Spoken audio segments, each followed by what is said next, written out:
Beating Egypt into the penalty shootout 4-2.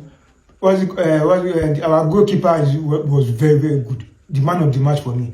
Him and Shemilo Guajayi, the goalkeeper was very, very good.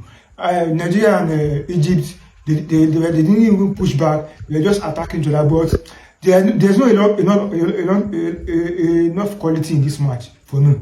With Salah, with Mahmoud, there are not a lot of qualities in this match. They are just maybe because it's third place, but I see the reason why there's no qualified for the final. There's not much quality, a lot of physicality, not too much, but there's good defending, quality defending from the defenders. Large tackle, Shemilo Guajayi was running, was marking. He did what Karibai could have done. He did it in this match.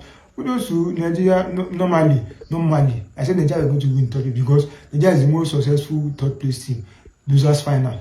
Nigeria will see Nigeria always winning the third place loser. Where deserve for them scoring? So you can score penalty now. So you see the player that played penalty today. Maybe one of them was the only one that played penalty against Morocco. But today the remaining four were different. They were different. I said penalty shootout is anybody's game.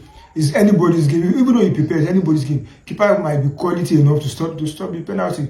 That Salah penalty that what's it called? Saliba Bali stopped. It was a fantastic stop for Saliba Bali. Fantastic stop for me. Nigeria well deserved win for them.